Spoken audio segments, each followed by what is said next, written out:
Assalamualaikum warahmatullahi wabarakatuh. Salam sejahtera untuk kita semua. Perkenalkan, nama saya Muhammad Adam Malik.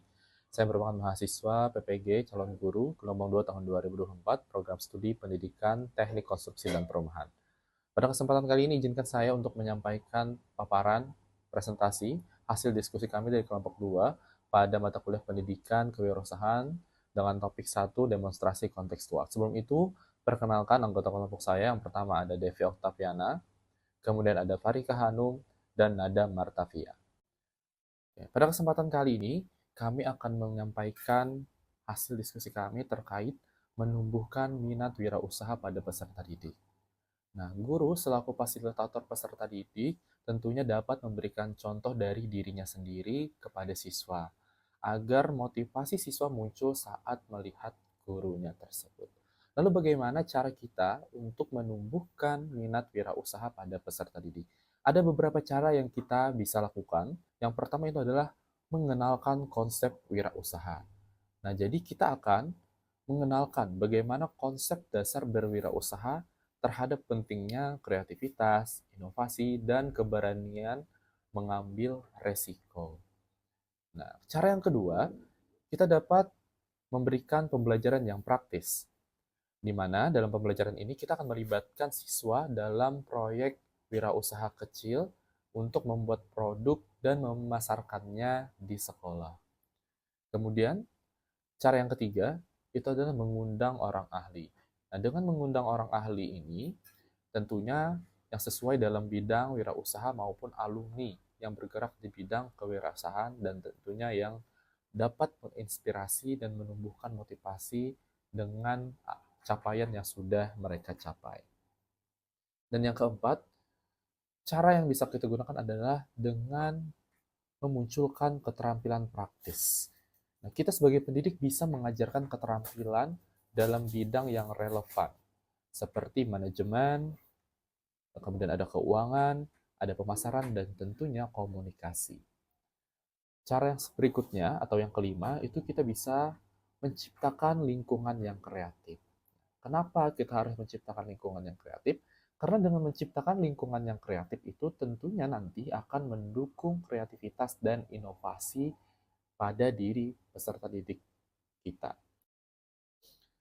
Cara yang berikutnya, atau cara yang keenam, itu kita bisa mengadakan kompetisi kewirausahaan. Nah, dengan menyelenggarakan kompetisi kewirausahaan ini di sekolah atau kompetisi bisnis di sekolah ini, tentunya untuk mendorong siswa agar berpikir kritis dalam bekerja baik secara individu ataupun tim. Kemudian, yang ketujuh adalah dengan menyediakan sumber daya. Nah, dengan menyediakan sumber daya, baik itu berupa akses seperti buku, kemudian artikel, dan sumber daya online tentang kewirausahaan, sehingga peserta didik yang kita berikan pembelajaran, dia memiliki wawasan lebih terkait apa itu kewirausahaan, dan tentunya nah ini akan juga berpengaruh terhadap minat peserta didik tersebut.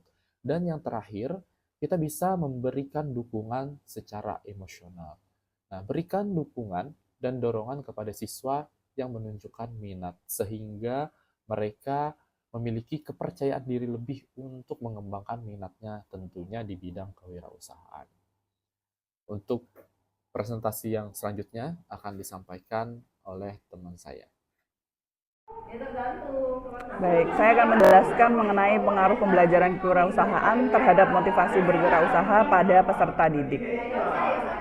Pembelajaran kewirausahaan sendiri berpengaruh sangat besar terhadap motivasi peserta didik. Saat peserta didik menyadari hubungan langsung antara kewirausahaan dengan kehidupan sehari-hari serta peluang masa depan. Kewirausahaan memberikan peluang kepada peserta didik untuk mencapai kemandirian finansial dan juga kesuksesan pribadi, sehingga mendorong motivasi peserta didik untuk belajar. Pembelajaran kewirausahaan sendiri mengembangkan pola pikir yang positif dan juga proaktif. Dengan bantuan dari guru atau mentor yang memberikan bimbingan dan motivasi, peserta didik akan merasa termotivasi untuk terus meningkatkan diri dan juga komitmen mereka dalam mempelajari kewirausahaan. Apa saja motivasi yang bisa diberikan kepada peserta didik?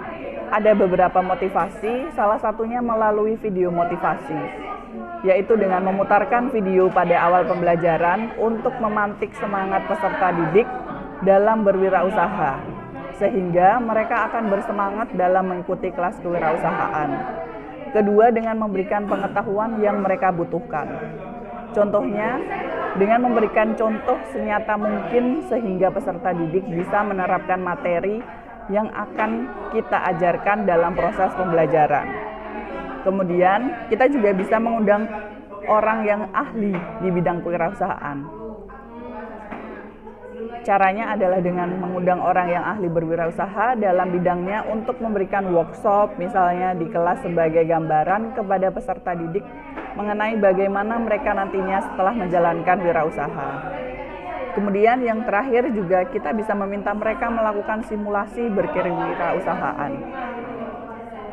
Salah satu contoh yang bisa dilakukan adalah dengan melakukan action kepada peserta didik dengan meminta mereka melakukan simulasi kelompok kecil untuk membuat suatu usaha. Misalnya usaha makanan, penjualan makanan, atau penjualan mainan, atau jasa lain di bidang konstruksi, misalnya perhitungan RAB dan juga yang lainnya.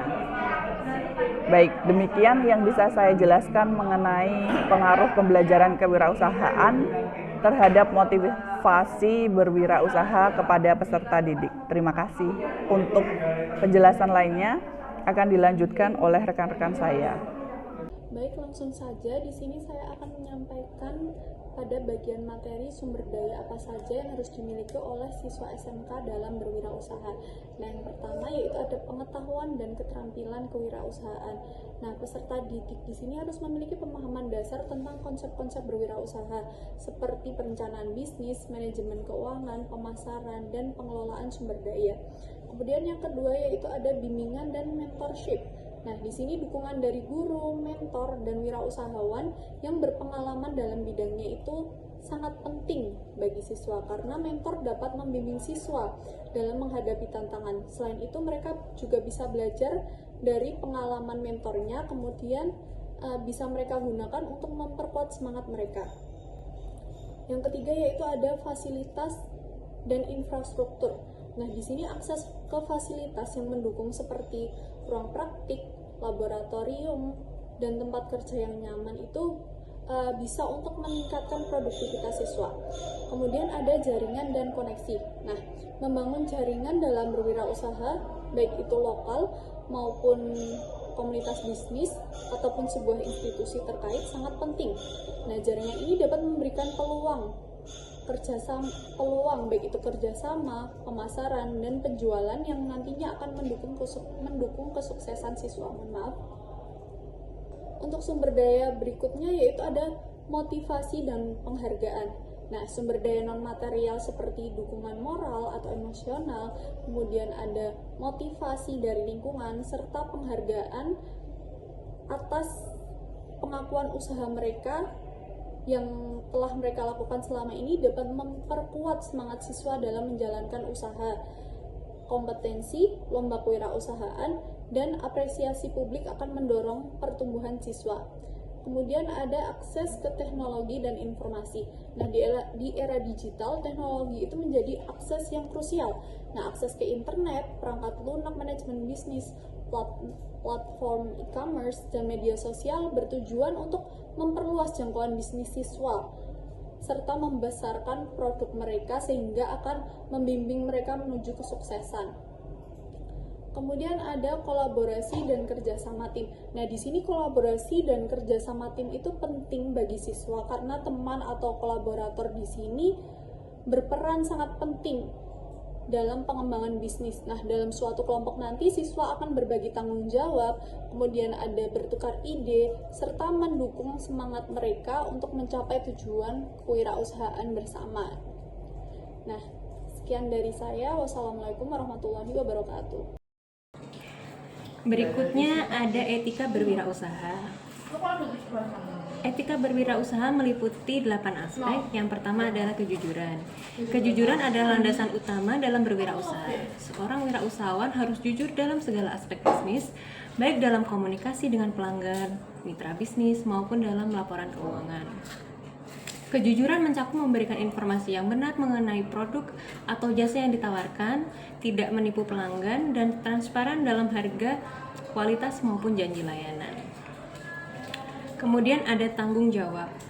Wirausahawan memiliki tanggung jawab terhadap bisnis yang mereka jalankan, baik dalam hal kualitas produk atau layanan, kesejahteraan karyawan, dan juga tanggung jawab pada konsumen. Tanggung jawab juga mencakup pemenuhan kewajiban pajak dan peraturan hukum yang berlaku. Yang ketiga ada keadilan. Prinsip keadilan mengacu pada perlakuan yang adil terhadap semua pihak yang terlibat dalam bisnis, termasuk pelanggan, karyawan, mitra bisnis, dan lain-lain. Keadilan berarti tidak melakukan diskriminasi baik dalam hal pelayanan pelanggan maupun dalam perlakuan terhadap karyawan. Kemudian ada disiplin dan komitmen. Wirausahawan ini harus memiliki disiplin dalam menjalankan operasional bisnisnya. Hal ini termasuk seperti mematuhi peraturan yang ditetapkan, bekerja sesuai dengan target dan tenggat waktu, kemudian menjaga komitmen terhadap janji yang diberikan. Komitmen adalah kunci untuk membangun kepercayaan dan kredibilitas dalam dunia bisnis. Yang kelima ada menghargai pelanggan, berarti memberikan pelayanan terbaik dan menempatkan kepuasan pelanggan sebagai prioritas utama. Ini juga berarti mendengarkan setiap masukan atau keluhan pelanggan dengan sikap terbuka serta memberikan solusi yang memuaskan. Yang keenam ada kerjasama dan kolaborasi. Dalam dunia bisnis ini, kerjasama dan kolaborasi dengan tim, mitra bisnis maupun komunitas sangatlah penting. Etika bekerjasama ini melibatkan kemampuan untuk bekerja sama dengan orang lain, menghargai pendapat orang lain, dan fokus pada tujuan bersama. Kemudian ada tanggung jawab sosial, mengacu pada kewajiban wirausahawan untuk berkontribusi kepada masyarakat dan lingkungan. Hal ini mencakup praktik bisnis yang ramah lingkungan, memberikan sumbangsi kepada komunitas lokal, atau menjalankan bisnis dengan etis yang mempertimbangkan dampak sosialnya. Yang terakhir ada inovasi dengan moral. Inovasi tentu diperlukan untuk menjaga daya saing. Namun inovasi juga harus dilakukan dengan mempertimbangkan aspek moral. Wirausahawan harus memastikan bahwa inovasi yang mereka ciptakan tidak merugikan masyarakat maupun lingkungan. Sekian presentasi dari kelompok kami, ada kurangnya kami mohon maaf. Wassalamualaikum warahmatullahi wabarakatuh.